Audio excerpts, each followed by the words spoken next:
Unjuk rasa Aliansi Mahasiswa Papua di kawasan Renon dan Pasar Bali ricuh.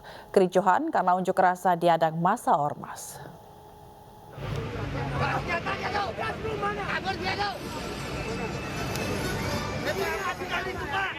Unjuk rasa Aliansi Mahasiswa Papua di depan Konjen Amerika Serikat Jalan Hang Tuah Renon dan Pasar berujung ricuh.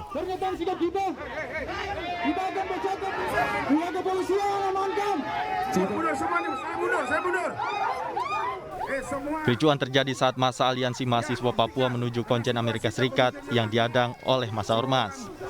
Kedua kubu akhirnya dibubarkan polisi yang berjaga. Dari Denpasar, Bali, Indira Ari, iNews melaporkan. Unjuk rasa mahasiswa Papua di Ambon, Maluku juga ricuh. Kericuhan terjadi saat polisi berusaha membubarkan aksi karena tidak berizin dan mengganggu ketertiban lalu lintas.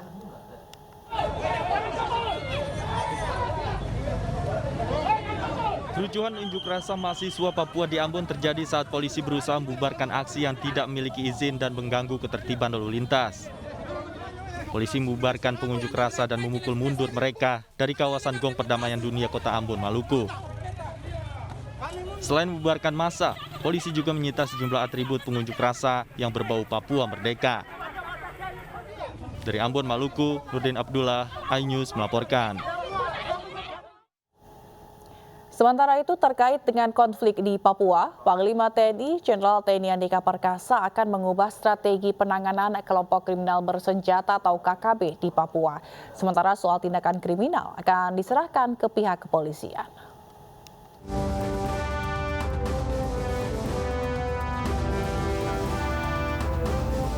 Dalam kunjungannya ke markas Kodam 17 Cendrawasih, Kota Jayapura, Panglima TNI Jenderal TNI Andika Perkasa mengatakan akan mengubah strategi penanganan kelompok kriminal bersenjata Papua. Nantinya penanganan KKB Papua akan disamakan dengan daerah lainnya dengan pola pendekatan humanis. Satuan tugas TNI yang ada di Papua semuanya akan dikembalikan di bawah kendali Kodam 17 Cendrawasih dan harus melakukan tugas organik sesuai dengan tugas pokok tiap matra. Mengenai tindakan kriminal yang dilakukan oleh KKB, TNI akan siap membantu bila diminta oleh pihak kepolisian.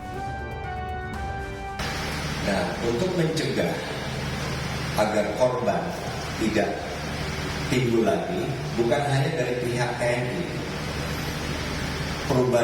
Perubahan gelar kekuatan dan cara kami beraktivitas ini pun kan juga untuk menghindari korban di semua pihak.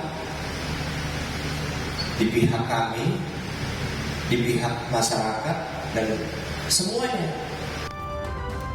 Jenderal Andika menambahkan TNI akan menggunakan dasar hukum yang sudah dikeluarkan pemerintah dalam bertindak, yaitu strategi collateral damage, yaitu menghindari adanya korban yang berjatuhan. Tugas utamanya tentu untuk menjunjung tinggi nilai-nilai kemanusiaan melalui pembinaan teritorial dan komunikasi sosial. Dari Kota Jayapura, Darul Mutakin, iNews melaporkan. Ormas Pemuda Pancasila berunjuk rasa di halaman kantor DPRD Padang Lawas Utara. Mereka mengaku sakit hati dengan ucapan Wakil Ketua Komisi 2 DPR RI Junimart Girsang yang meminta Pemuda Pancasila dibubarkan.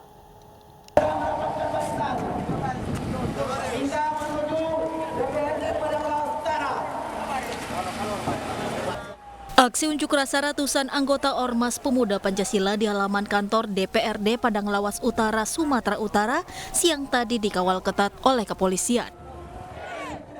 Dalam aksi ini, para anggota Pemuda Pancasila mengajukan dua tuntutan, yaitu mendesak Wakil Ketua Komisi 2 DPR RI Junimart Girsang untuk meminta maaf secara terbuka dan mendesak PDI Perjuangan memberhentikan Junimart Girsang dari keanggotaannya sebagai wakil rakyat. Junimart Girsang menemui Majelis Pimpinan Nasional meminta maaf secara langsung dan baik itu di media online di media cetak, dan kita meminta kepada Partai PDI Perjuangan untuk mem-PHW-kan saudara Junimart Girsang terkait dengan pernyataan yang sudah melukai hati dan perasaan seluruh kader pemuda Pancasila. Sebelumnya, politisi PDI Perjuangan Junimart Girsang melontarkan pernyataan terkait pemuda Pancasila yang sempat bentrok dengan ormas lainnya beberapa waktu lalu. Junimart mengatakan agar pemerintah melalui Kemendagri mengingatkan pemuda Pancasila dan FBR karena kerap terlibat bentrok. Junimart juga meminta agar izin kedua ormas ditinjau kembali, bahkan kalau perlu dibubarkan. Dari Padang Lawas Utara, Sumatera Utara, Abdul Rahman, iNews melaporkan. Ribuan buruh di Sukabumi, Jawa Barat berunjuk rasa di pendopo Bupati. Mereka menuntut Bupati Sukabumi untuk menaikkan upah minimum tahun 2022 sebesar 5%.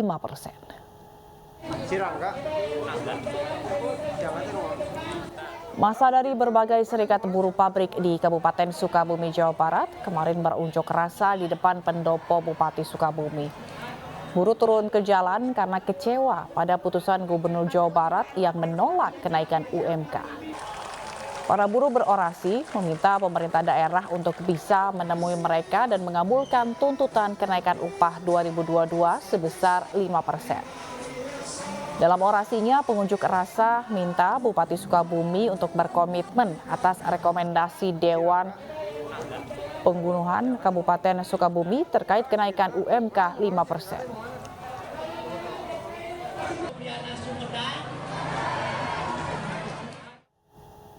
Pemirsa, polisi terus mendalami kasus penembakan di pintu tol Bintaro, Jakarta Selatan yang menewaskan 1 orang warga. Pelaku yang merupakan seorang polisi masih diperiksa insentif dan belum berstatus tersangka.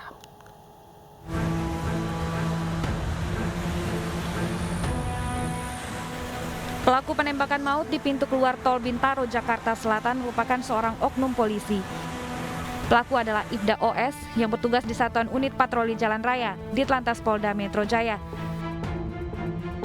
Peristiwa bermula saat 2 warga melapor kepada Ibda OS dan mengaku dibuntuti sejumlah orang tak dikenal Jumat malam lalu.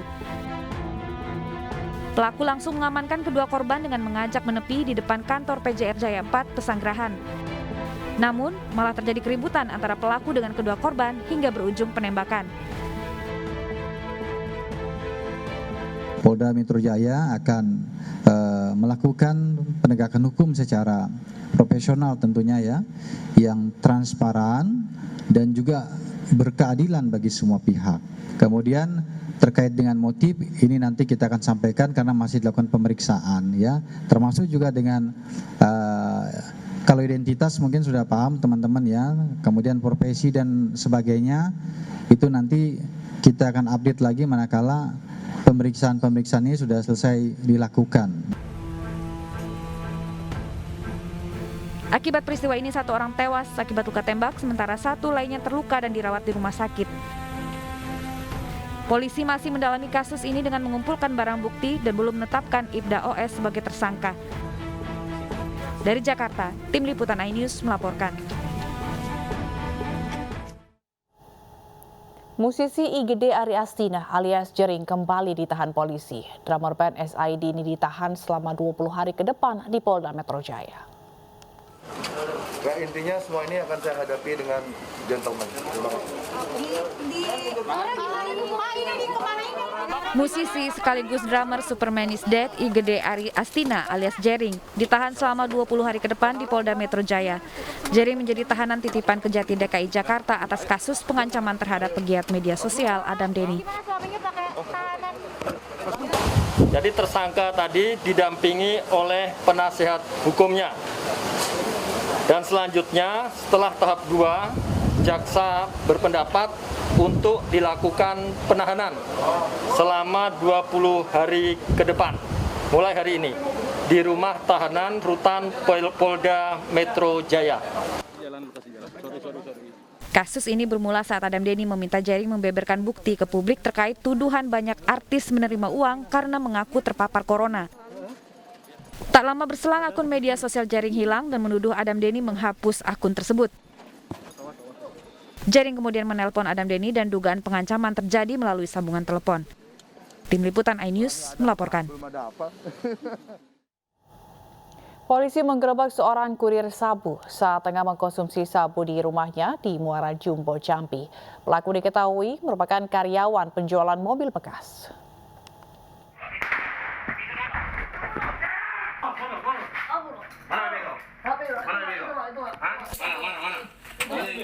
Seorang kurir sabu diringkus Badan Narkotika Nasional Provinsi Jambi di rumahnya di kawasan Setiajaya, Muara Bungo. Saat digerebek, petugas mendapati pelaku baru selesai mengonsumsi sabu.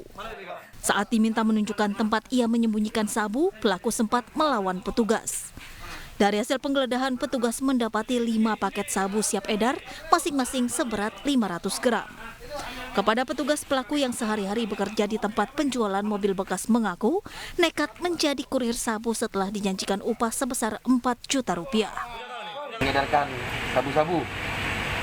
Jadi kita amankan kurang lebih 6 paket sedang.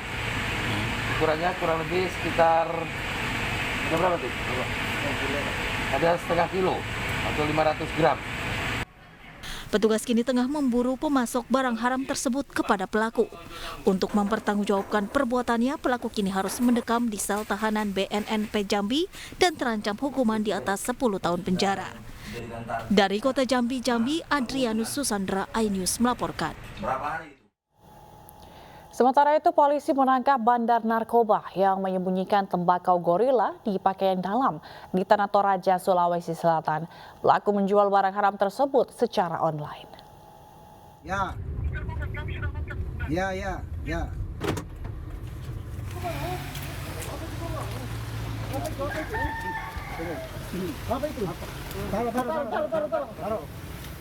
Bandar narkoba ditangkap polisi saat akan menerima paket berisi tembakau gorila di Jalan Nusantara, Tanah Toraja, Sulawesi Selatan. Saat ditangkap, pelaku menyembunyikan barang bukti tembakau gorila di pakaian dalam yang dikenakannya. Pelaku pun tidak berkutik dan langsung digiring ke Mapolres Tanah Toraja untuk ditahan dan diperiksa intensif.